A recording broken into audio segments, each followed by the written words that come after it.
Le calife fait venir Majnoun. Lorsque Kotser eut terminé son récit, ses paroles, comme des perles précieuses, restèrent suspendues aux oreilles du calife.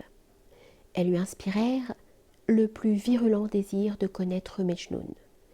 Et il donna des ordres au gouverneur du pays de Najd, lieu de sa retraite, pour qu'il en fît faire la recherche. Celui-ci en parla à quelques jeunes gens de la province qui lui firent connaître l'étrange folie de Caïs. Privé entièrement de raison, lui dirent-ils, évitant comme le feu la société des hommes, sans cesse environné de bêtes fauves qu'il a apprivoisées, et au milieu desquelles il passe ses nuits sous quelque antre sauvage, à quoi bon produire devant le calife un fou de cette espèce? Le calife a parlé, il faut lui obéir. Ils se dispersèrent donc dans le pays pour tâcher de découvrir Majnoun, et bientôt ils le trouvèrent sur le sommet d'une montagne, dans le désordre le plus sauvage, assis au milieu d'un groupe d'animaux. « Lève-toi et suis-nous, lui dirent-ils. Tel est l'ordre suprême émané du calife. Hâte-toi de ceindre tes reins de la ceinture de l'obéissance. » « Depuis longtemps, leur répondit-il, je l'ai abandonné au vent du désert. Et lorsqu'une armée de chagrins sans cesse reconnaissant a anéanti mes forces, comment pourrais-je encore me soumettre au fardeau de la servitude? Tremble par le moindre retard d'attirer sur toi la colère de ton maître. Et qu'aurais-je donc à redouter? Ses faveurs ou sa haine peuvent-elles quelque chose sur ce cœur au désespoir?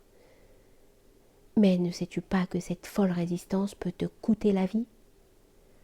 Atteint d'une blessure mortelle par le poignard acéré de l'amour, je ne crains plus les coups de l'épée menaçante. En vain elle chercherait à faire couler un sang dont la source est tarie. Convaincus que jamais Majnoun ne se résoudrait volontairement à les suivre, les émissaires du prince se virent forcés à employer la violence. Ses pieds furent à l'instant chargés de liens. Tel le corps sinueux d'un horrible serpent enlace de ses anneaux redoublés la tige languissante d'un arbrisseau battu de la tempête. « Pourquoi, leur dit-il, pourquoi me charger indignement de fer? Les tresses odorantes de mon ami, voilà mes liens indissolubles. Qu'est-il besoin de me donner d'autres liens? » Cependant, insensible à ses larmes, il l'enlève, le place au milieu d'eux sur un chameau, et après quelques jours de marche, ils arrivèrent au palais de calife. Là, un bain rafraîchissant fut préparé pour Majnoun. Une main légère fit passer sur sa tête poudreuse le tranchant du rasoir, et après lui avoir fait don d'une pelisse magnifique, le prince le fit asseoir à ses côtés. Mais accablé de la perte de sa liberté, loin de prendre aucun plaisir aux honneurs fatigants qu'on lui rendait, Majnoun, dans un accès de folie, se lève précipitamment, déchire ses riches vêtements, foule aux pieds le turban qui ornait sa tête et se réfugie dans l'angle de la taciturnité. Le calife, violemment ému à ce spectacle, ordonna qu'on introduisît le poète Kotsir pour essayer si, par le charme de sa poésie, il ne pourrait pas rendre le calme aux esprits agités de Majnoun.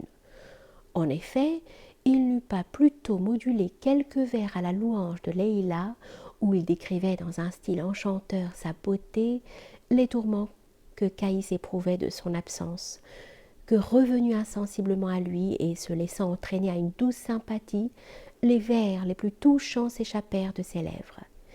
Des larmes roulèrent dans tous les yeux, et le calife, cédant à son attendrissement, le combla de riches présents et l'engagea dans les termes les plus affectueux à habiter désormais près de lui, ajoutant qu'il allait écrire à l'émir de la province pour lui ordonner d'employer tout son pouvoir afin de lui obtenir la main de sa chère Leïla.